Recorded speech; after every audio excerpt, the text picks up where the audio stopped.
are not willing to be recorded, then please feel free to sign off now. And we are going to stop the transcription, but we're only recording the meeting. So I want to say thank you to everyone that has joined today. Again, I'm director of the U.S. Department of Commerce office in Indianapolis. My name is Mark Cooper, and we have these programs every other month, and I will be turning the podium over to our District Export Council Chair, Andrew Reinke, in just a couple of moments.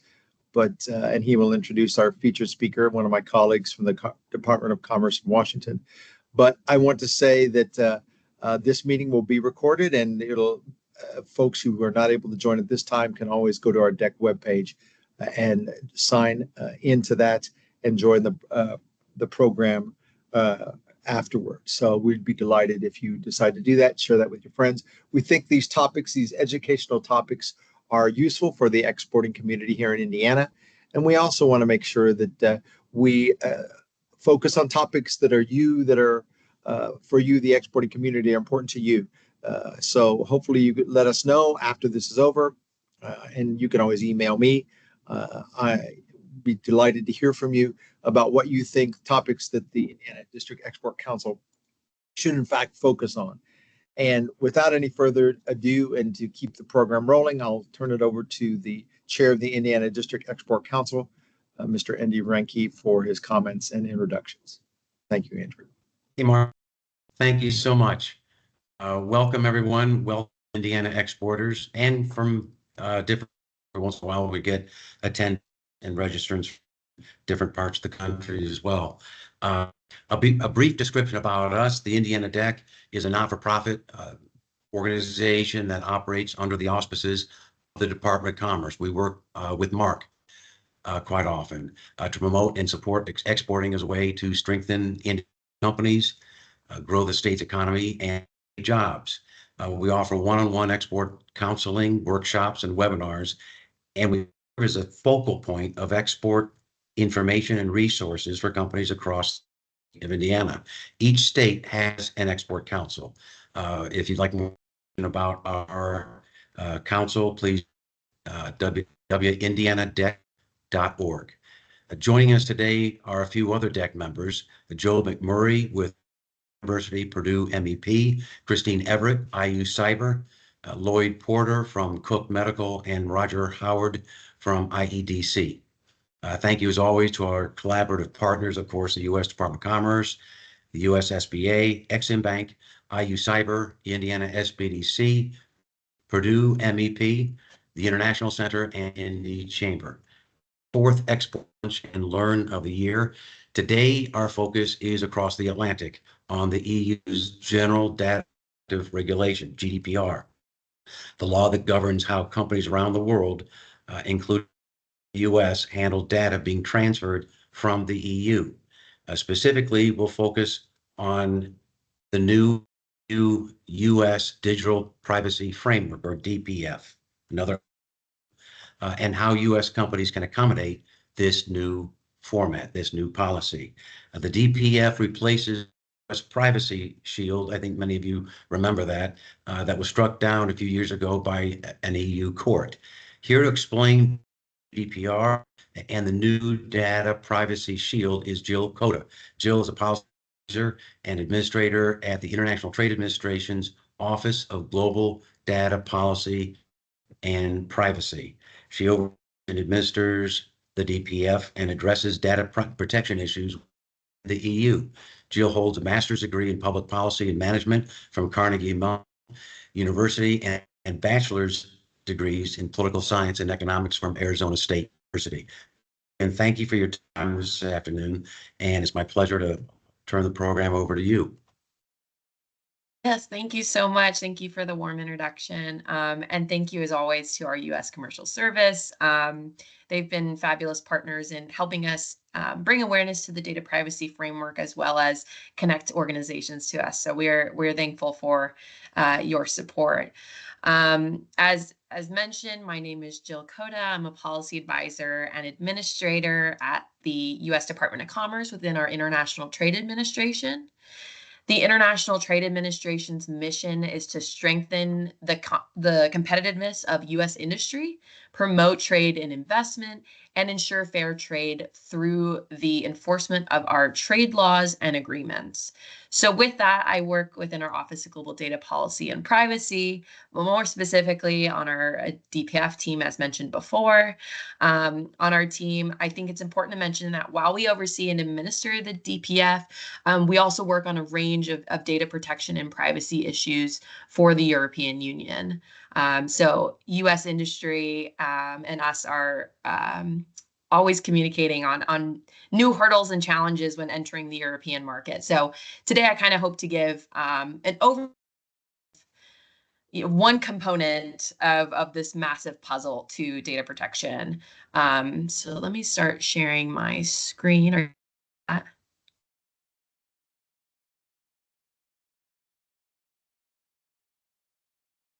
Okay. Okay. So as mentioned before, I'm going to be talking about the data privacy framework today. And ahead of time, I just wanted to say that while at the International Trade Administration, we are more than happy to help with general guidance where possible. We cannot offer legal advice or help determine whether your company should be compliant with different or various global data protection laws around the world. So with that being said, I did want to start by giving a quick overview of the US-EU data flows relationship, and what does that mean for US companies and the US economy more broadly. So let's first begin by talking about the effects of US and EU data flows on the economy. Data flows to and from the EU underpin economic activity in all sectors. I think oftentimes we think that data flows only affect tech companies, but in reality, they are involved everywhere. Changes to rules governing the flow of data affect US businesses in every sector of all sizes. And although we don't have time to cover every complex aspect of the digital relationship, I did want to give just a quick snapshot. The EU and the US enjoy a $7.1 trillion economic relationship.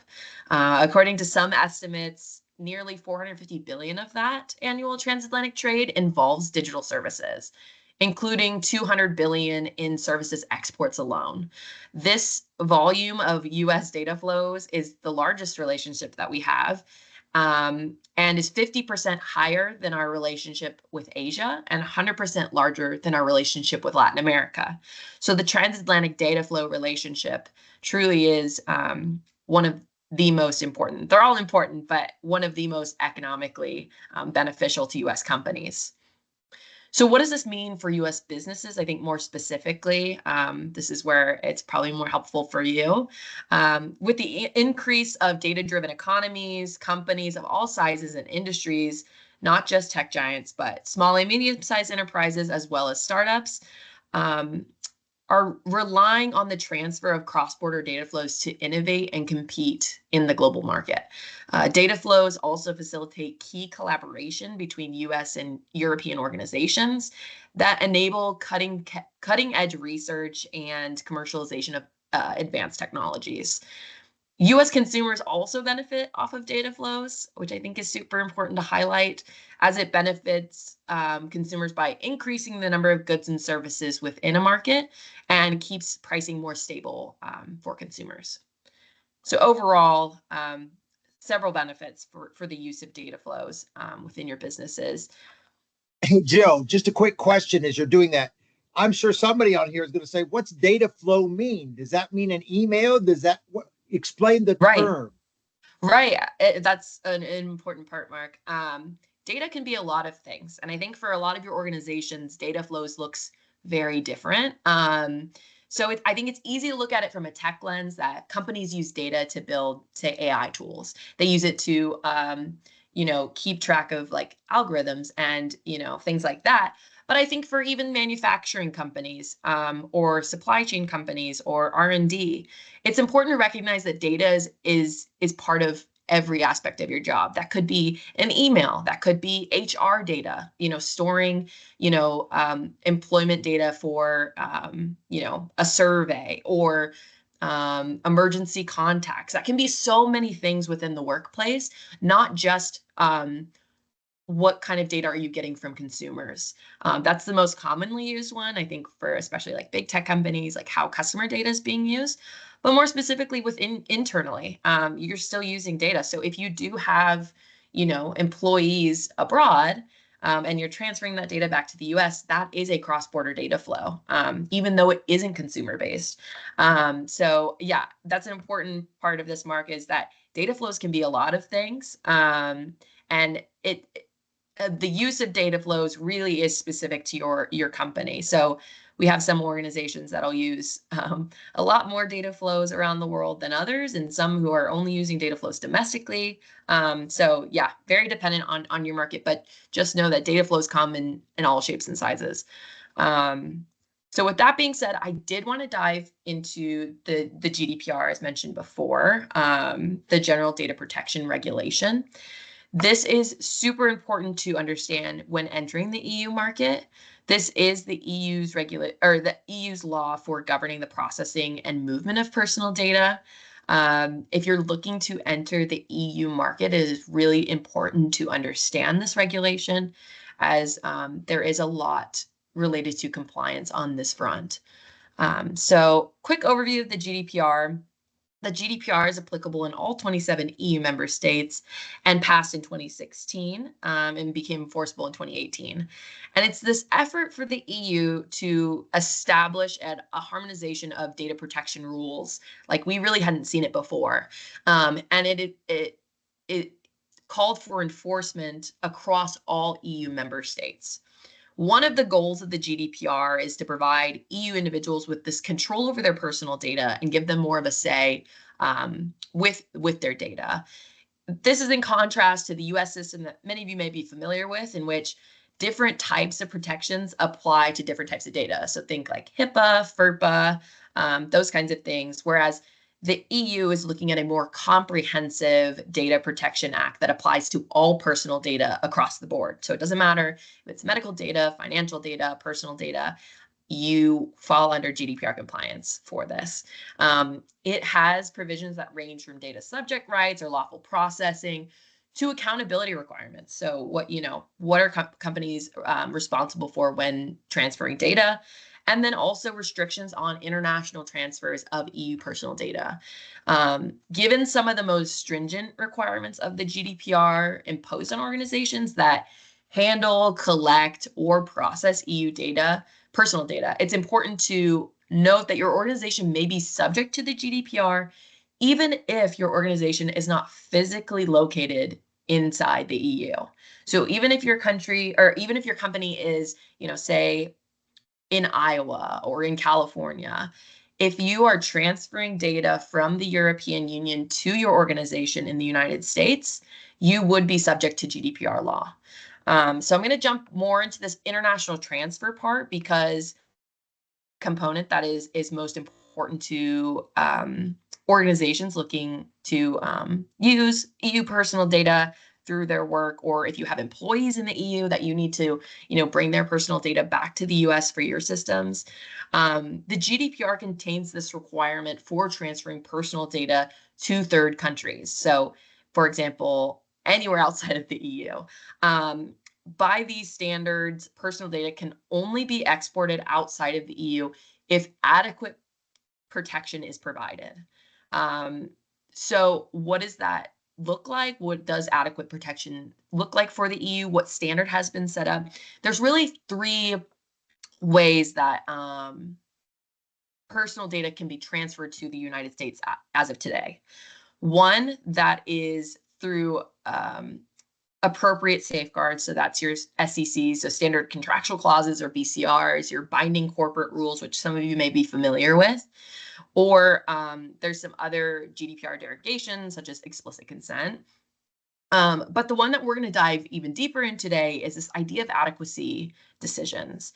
This adequacy decision is what my office has set up with the European Commission, and allows you to self-certify with the European Commission through the Data Privacy Framework Program. So the Data Privacy Framework Program is part of this adequacy decision that the EU and US have set up.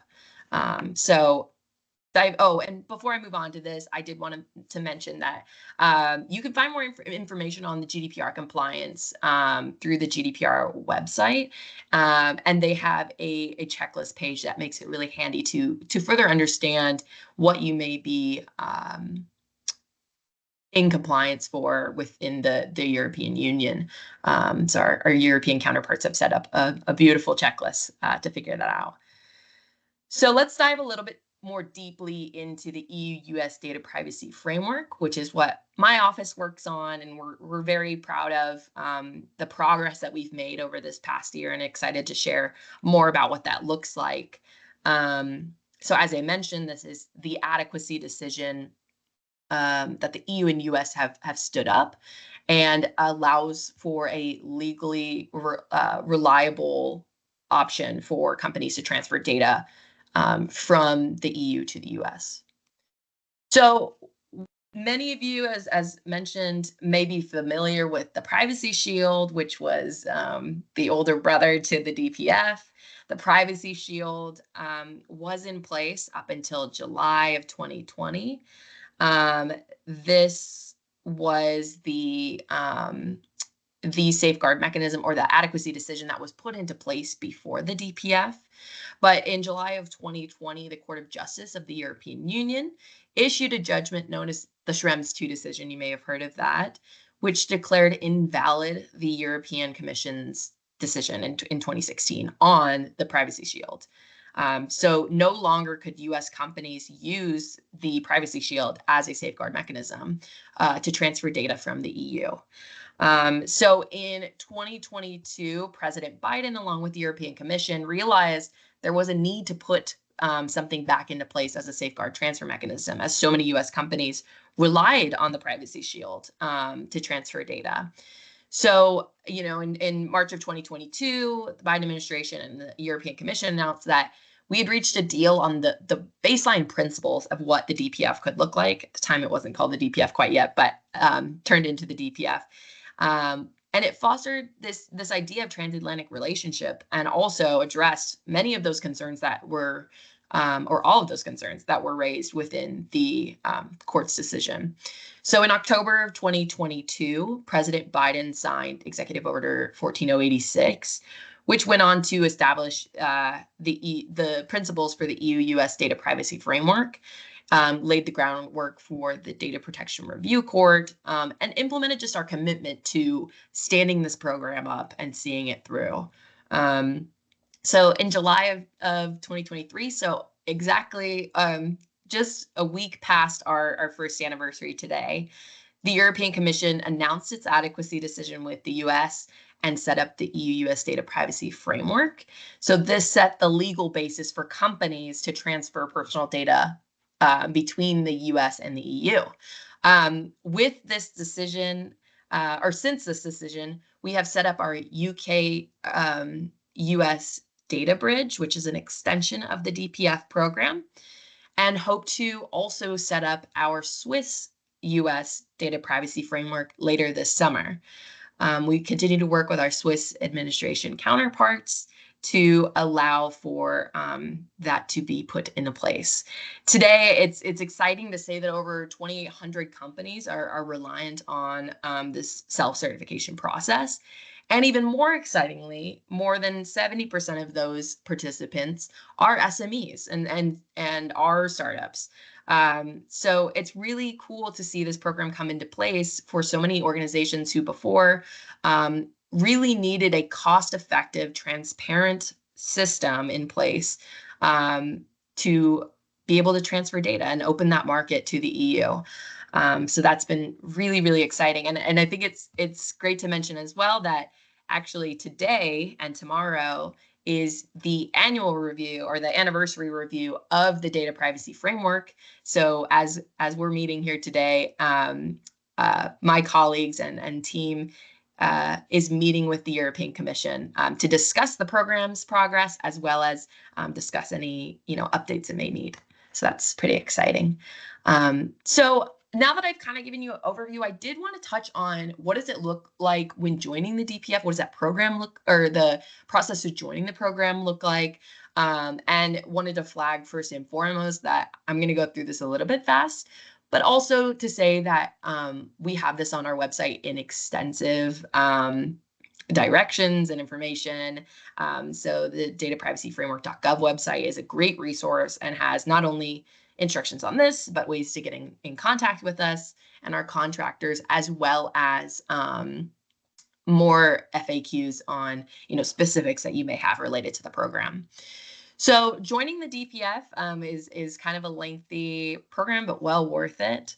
So the following steps kind of describe the process and the various requirements organizations adhere to when joining the DPF. We note first and foremost that this decision to join the DPF is entirely voluntary for an organization. And we encourage you to, consult your legal counsel before joining. And once eligible, once an eligible organization joins the self-certification of the DPF and declares their commitment to the DPF, they do become enforceable under U.S. law. So that is something to take into account. So the first step of self-certification is really just confirming your organization's ability or eligibility to participate.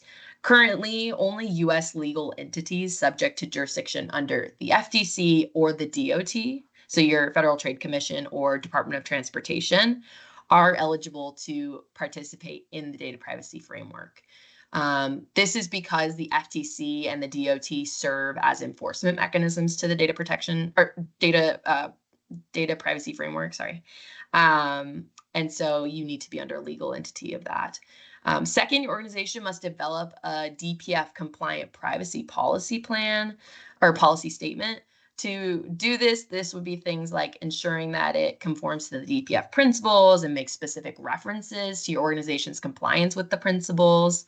But those are explained further into what is, the requirement on our website. Third, ensure that your organization has in place an appropriate independent recourse mechanism for each type of personal data covered.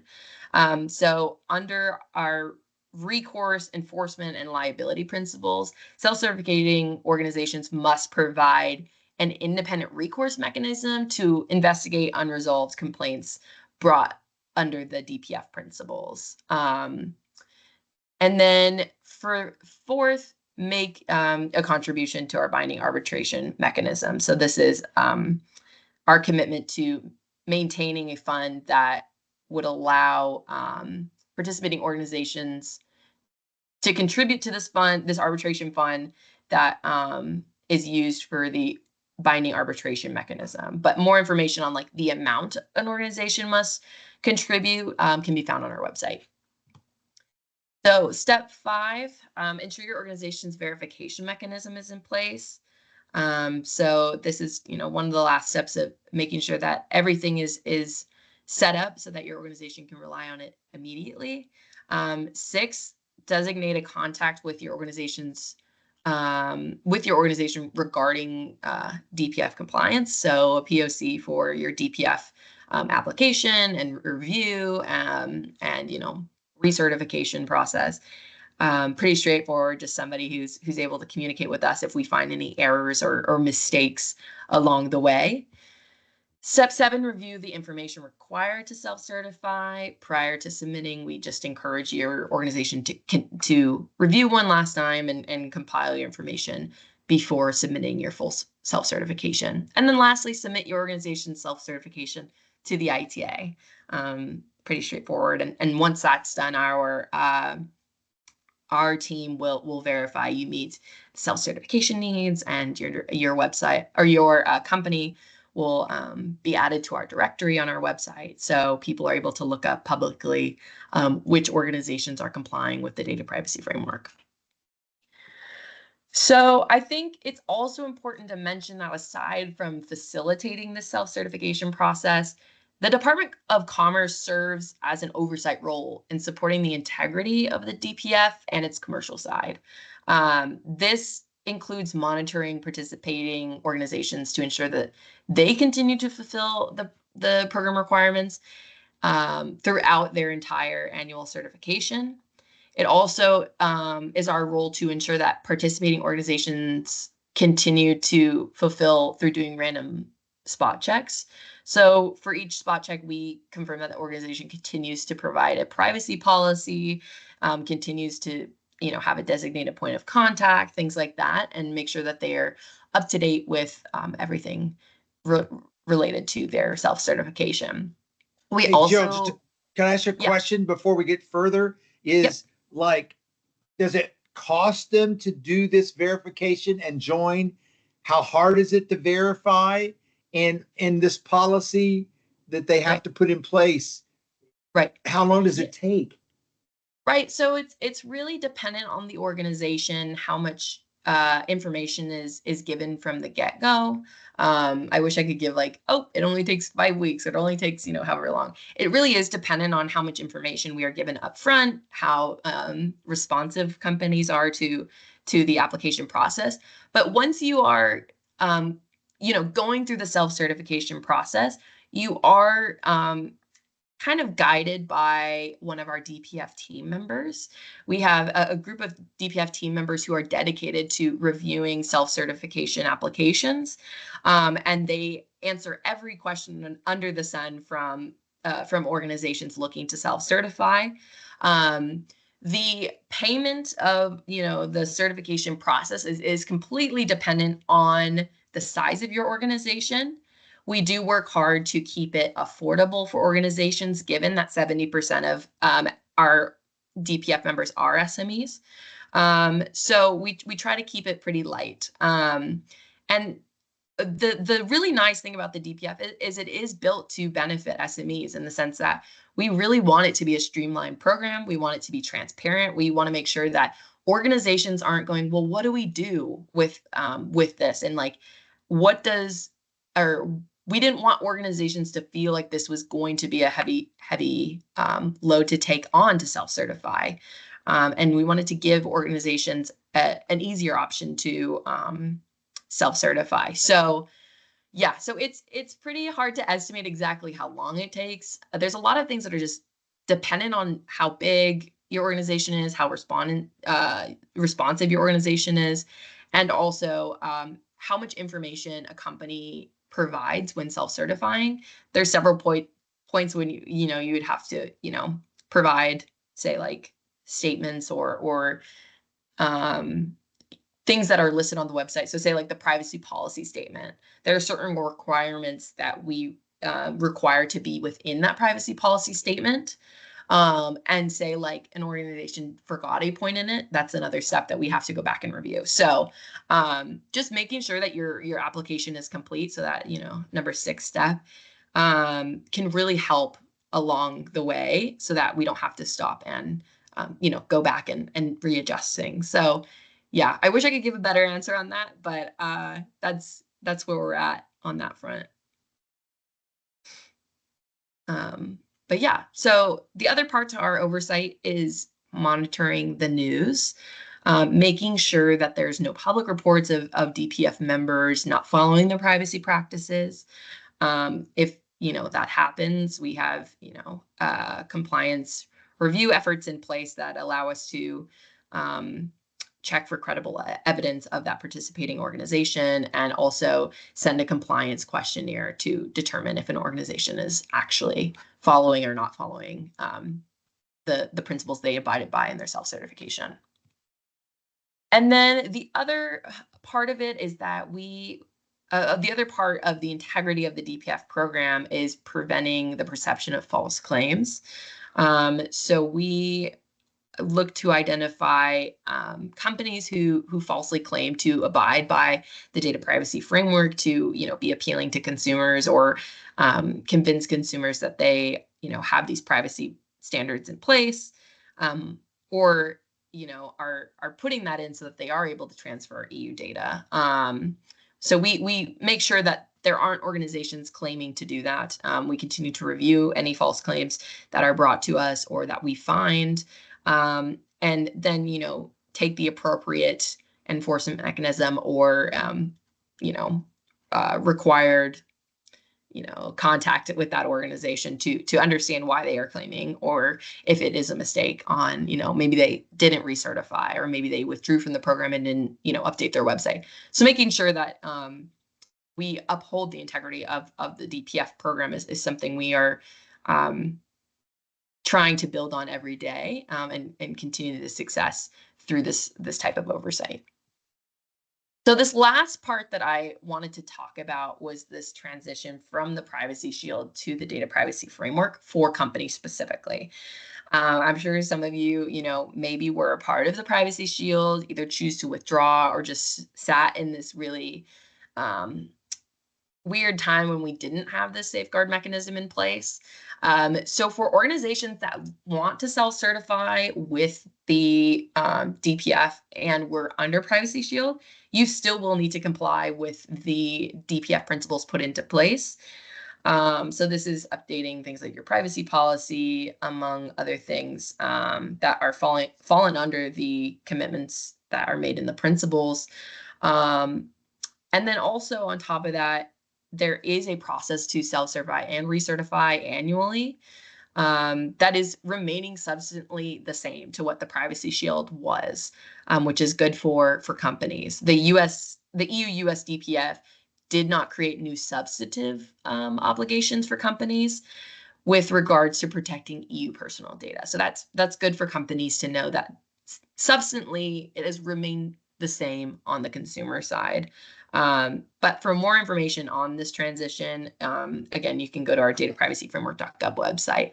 And yeah, and just also to mention that our enforcement with the FTC and DOT continues to monitor for compliance and take enforcement action when necessary. But yeah, so that's all I had for today.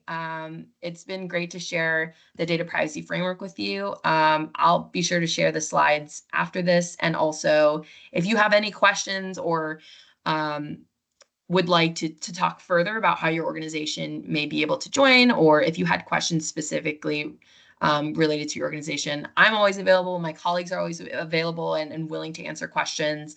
And yeah, I look forward to meeting you further. I think we probably have some questions, or I do. Maybe Andrew I do does as too. well. Oh, it looks like he I has do some too. too. So I'm going to Perfect. let him go first because I've already asked some already. Okay, Mark, thank you much. Jill, I apologize if you've already covered this.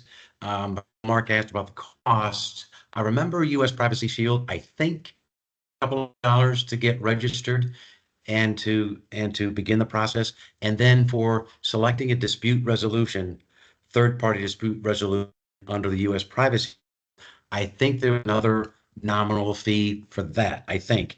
But they of either of those known, assuming it's an SME and under 500 employees, are those costs known? Yes. So that can be, I'm trying to see if I can pull them up because I don't want to get the numbers wrong and scare people. But I will say that we really have worked hard to make sure that this program is affordable for all companies who want to certify. With that being said, we do have to charge, as we do have to uptake the program, or continue to update it, as well as administer the program. So there is a fee along with that, and then yeah, your independent recourse mechanism will also have a fee. So that's the people who are following up on complaints. There's a wide range of who those are. So the IRMs. And that is more of a personal choice on what your company chooses. But yeah, so the IRMs will vary in cost. It's just dependent on What's what an your IRM? organization. Wait, what's an IRM? Yeah. It's an independent recourse mechanism. So Okay, that thank is you. the people. Yeah, sorry.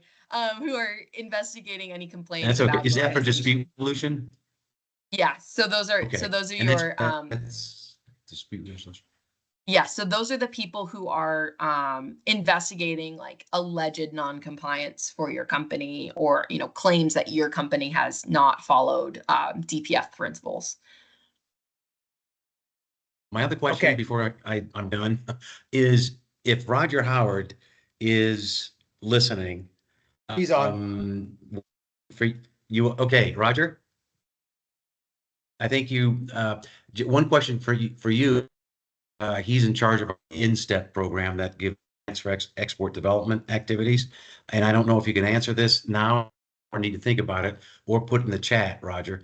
Would the expenses of registering for this program to remain GDPR compliant be offset by a grant from InStep? Well, I'm done, I So, think. For so now. like, so are you saying like, can you, wait, say that one more time? Sorry. Sure. Let Roger's me paraphrase the it. director. Yeah, Wait, let me try to. he's yeah. Okay. Yeah, it's No, confusing to her. Go ahead, Andrew. yeah. He was just okay. Roger's the director for the INSTET program, the Indiana State Trade Expansion Program. It offers grants Okay. for activities for development. And I was just going to ask him, and he's writing his answer, if that expense might be eligible for funding. Oh, okay, okay. Yeah. I would have to check on that. I'm not completely sure if that would be allowed. I haven't really heard of us doing something like that, but doesn't mean we can't explore it. So definitely happy to. It would be on our side for the decision. Yeah, right. The company would Right, take and pay you, right. and the state would reimburse the company. So Okay, yeah. Okay, let me look yes, into this that. would be something. Yeah, Okay, yes, sweet. this would be something that would be feasible on our end. So the company would be paying the Department of Commerce to participate, and Got you it. just give the receipt for And that then you, for that okay. fee. Yeah. Sorry about Okay. that, Jill. Thanks, No, you're Mark. Sorry good. about that. It's You're okay. good. I just got to make sure everybody understands what they're saying. Right. That's my job. Yeah. Okay. Yeah. Yeah. Yeah. Okay, so we have a few more things because I think we just need to tighten up the dialogue and make sure Right. people have got it. It's easy for us in bureaucracies to set, because we're used to bureaucracy, but I Right. just want to try to nail a few more things down. So in course. general, I know somebody on this call is going to ask me in general, hey, Mark, why should I do this? What if I don't do it? It seems like a lot of work, a lot of forms, a lot of bureaucracy. What's my gain for doing it versus doing nothing? So that's the first Right. question. Right. Yeah. I mean, that's a very valid question, especially for, I'm not sure of the size of the companies here today, but if you are a small company, you're already dealing with so much being thrown at you in the United States, let alone abroad. And then also, financially and bandwidth wise, it can get rather expensive for organizations to even consider something like this. Like how much, though? If we've talked a little bit about it. Like I'm a small company, I have 500 employees or less. Just ballpark it. How much would it cost to be compliant?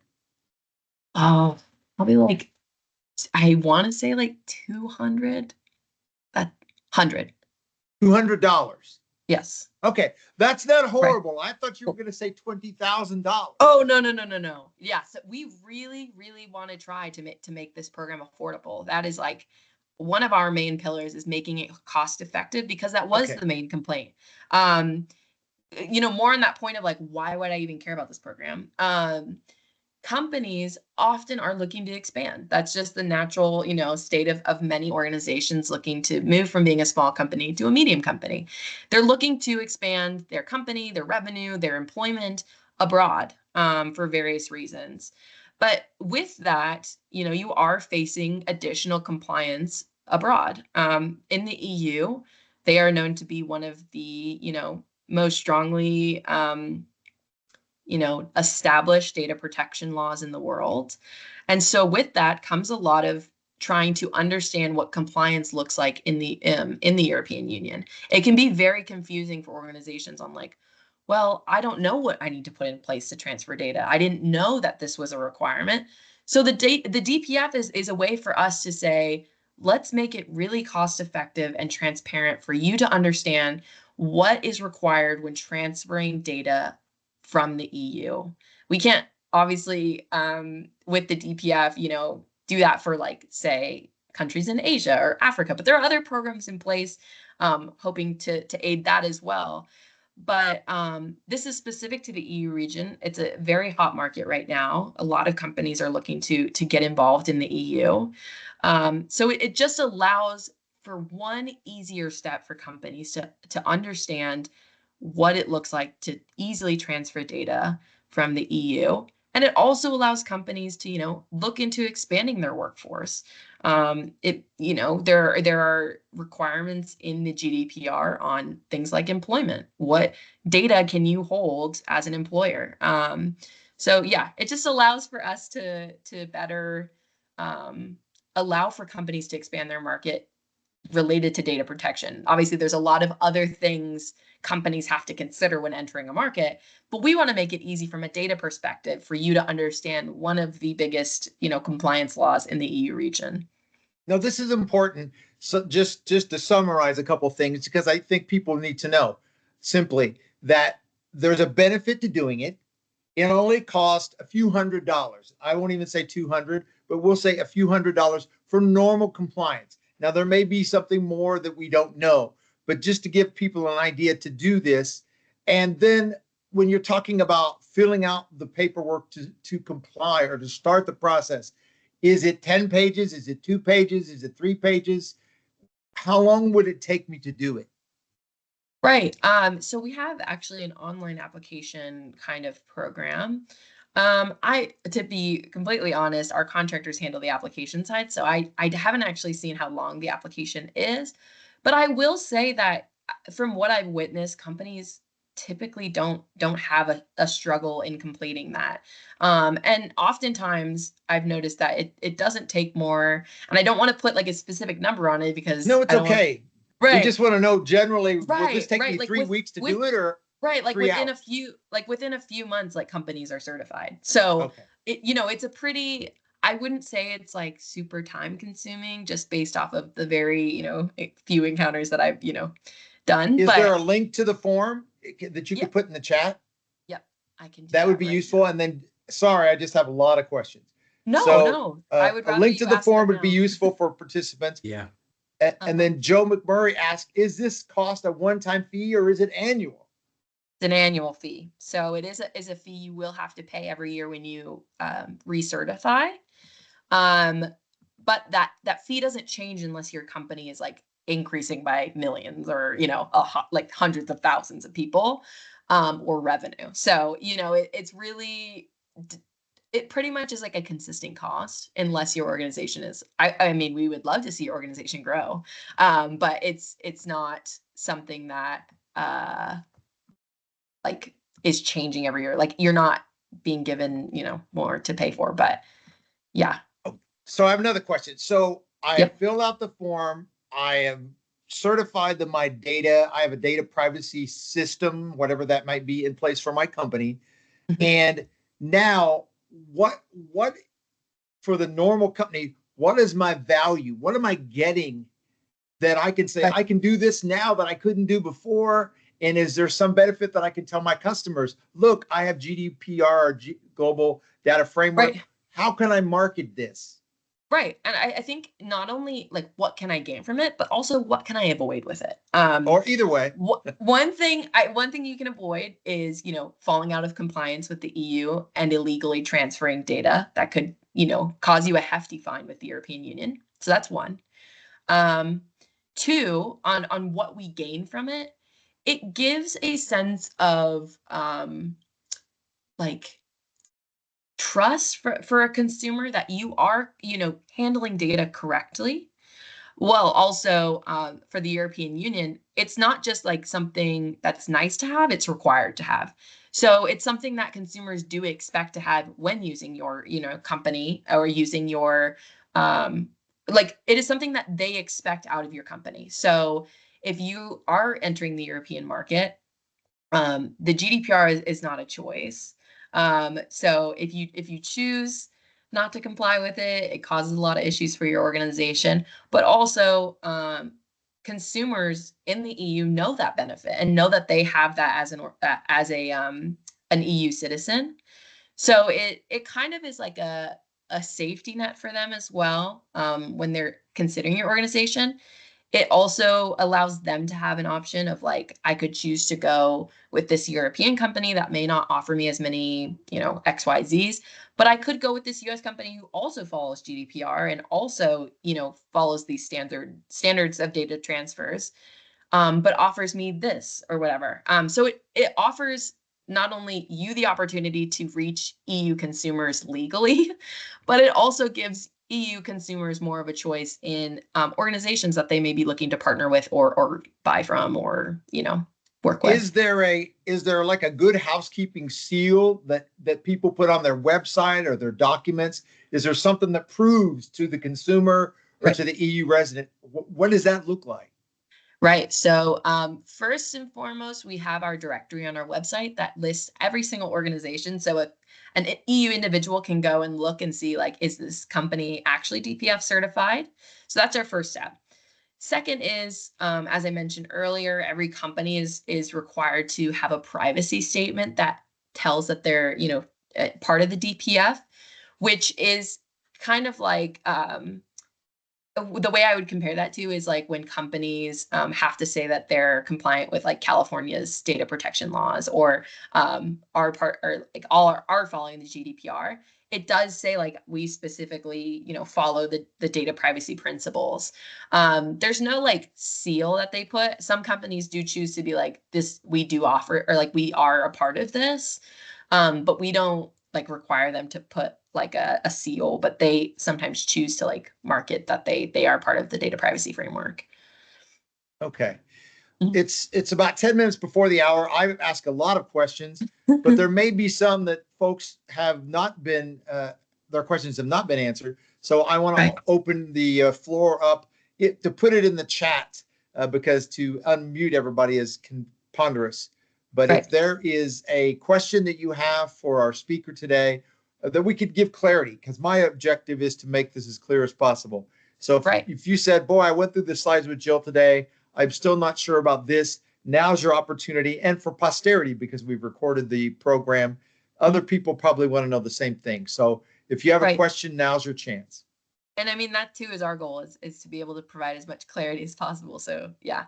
Also, I'm going to drop in the chat the link for US businesses on our website. So this will have like more laid out of like the benefits of the DPF, like how to join the DPF and the requirements, as well as like the administration of the program. So yeah, just wanted to flag that for everyone. Yes, and that is now in the chat, and we have a question coming in here, so we'll just give it a second to get started. But I think this is critical for our smaller companies to note that it is a requirement. Mhm. Data can be innocuous as emails or personnel records. So you could Right. get tripped up in saying, well, oh, that's just an email. Well, yeah, but this may be subject to that. Joe asked, you can see it in the chat. Do you have any data on what a typical EU fine is for a violation? I wish I did, but unfortunately, the EU kind of determines that as they go. They've got their own measurement for that. But I will say, I only really know because it's the only headlines I do see. The EU is constantly finding people, but the only headlines I see are for like Google being fined like 11 million or whatnot. They're very high numbers, which like smaller organizations wouldn't face that level, but they're still hefty fines that could really hurt a SME's ability to perform. But yeah. I remember, Okay. Mark, I roughly remember it was a percentage of a company's revenue as a Yeah. fine. I want to say it's like 5%, but I'm not Okay. positive if that's Okay. the number. I know they typically stay between 5 and 10% for EU regulations, but I'm just going to say it's around 5%. Okay. Yeah. That's great. Do you know, are there figures on how many small companies have been fined? I should Yeah, I should look into that. Yeah, I mean there's all types of fines given out by the EU. It could be for an individual specific. It could be for a company. So yeah, there's several ways that the EU has gone about compliance with the GDPR. Okay. And sometimes come as a bit of a surprise for us. But How um, about how about the UK? yeah, the UK, that's been a really interesting system to set up, because the UK, as many of you are aware, is not part of the EU, but still follows several of principles set up by the EU. So far, we haven't had any issues, and haven't really seen, what. Okay. Yeah, for medium size, 450,000 euros. Yeah. So yeah, they're really just all over the place. I've seen Okay. a lot that are around that number. Um, but yeah, so for the UK, I'd say that you're looking at similar types of compliance. They are willing to find companies as well. But yeah. Okay, I just want to make Thank sure you, if there's Jim. other questions. I think that the link in the chat is helpful, and I Yeah. think that folks could annotate their website or their documentation for compliance with the GDPR principles. I think, bigger companies have a GDPR person that does compliance, Right. but I think it's like to make sure that your data is secure. There is a website in the EU called gdpr.eu, Mhm. and they have their own checklist. I might just put this in the chat Right. just to be helpful, hopefully, to someone. Uh, I've also put my email in the chat as well. If, there's other questions that you think of later, or, wheels start to turn, feel free to email me. If I don't know the answer, I've got plenty of team members who also are happy to help. Right. And that's great. And you can always ask me, and I can forward messages to Jill if it's not direct to her, it's in the chat now. But Mhm. if you come upon this later, you're looking at it, I'd be happy to forward the messages. Another question: are there audits which occur to validate a statement made by a company on their website or documentation? Yeah, can you get audited, and who does it? Right. So this is part of our, random spot check process. Or if we are given, information that, hey, I think this company is not being truthful in the way that they're transferring data. Um, we do check in on that. We have got a questionnaire process that allows for us to, reach out first to the company, because I think oftentimes, especially with SMEs, companies aren't meaning to not comply, or they're, doing things that they don't know or not, what should be done. So we want to give a company or organization the opportunity to say, hey, so sorry, like that's not what we meant. We're going to fix it right now. Here's the proof that we fixed it, and avoid issues. So we've done a lot of those. But we do have we do prepare. We haven't had any yet for organizations that choose to say that they are DPF compliant, but maybe aren't actually DPF compliant. So we do have things in place, especially with our enforcement mechanism. Especially the FTC has a lot of regulations on companies leading consumers astray. So you become subject to a lot of rules that are scary. So I would just say, while we don't have an annual audit of all of the companies within the recertification every year, that's kind of like an audit of making sure that everything is up to date. But then also our random spot checks and questionnaires. So it's kind of like a two-part system, and then also rely on a complaint system that is handled through the EU. Problem. Okay. So I found, I don't know if this is useful, but there are fundamental rights under GDPR. I put them in the chat, and Yes. so I think this is things that people under the rules there, the right to be informed. Mhm. Individuals have that right, the right of access, the right to erasure, right of rectification. These are the type Mhm. of rights that you're going to hear about in the EU. Right, for sure. More than here. But yeah, for sure. A super important part are those fundamental rights, and kind of laid the groundwork for a lot of other privacy regulations around the world. Okay. But yeah. Well, I mean, we're at the top of the hour. We've asked a few questions, and this is a little complex topic for some of our smaller companies. So, Joe, Right. we appreciate you shedding light on that, and No we problem. appreciate our deck members and our attendees. I'm going to turn it over to finalize the program to Andrew Ranke, our deck chair, one more time to give final thoughts and any updates for next meetings. Thanks, Mark. Thanks, Jill. Very informative, and I'm very glad that we recorded this. I plan to go back and revisit the recording myself, and I know a lot of companies will too. And I can see it's a good point, Jill, that having compliance to GDPR is a competitive advantage over other companies that are courting EU clients and customers that may not be compliant. So I think you can put that statement on.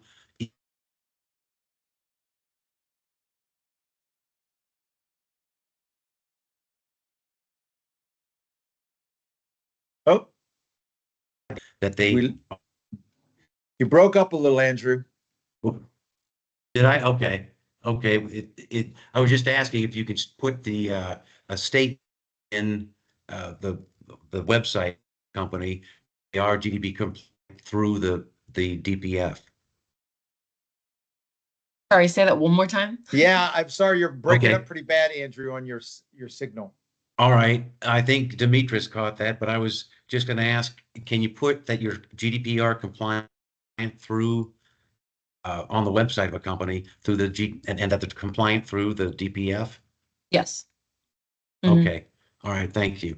And I'll be brief to say again, thanks to the people that are attending and Jill for that excellent review. Our next Export Lunch and Learn is on September 12th, where we'll be reviewing, participating in, and maximizing the benefits of trade missions and shows. And then November 14th, we'll focus on trade opportunities with Japan. Thanks, Mark. Absolutely. Thanks, everyone, for being here today. I'm just answering questions in the chat. And we appreciate your time, Joe. We appreciate you joining us today. Of course. And thanks to everyone. And we look forward to seeing you at our next deck meeting. Have a great day. Thank you. Bye-bye. Thanks.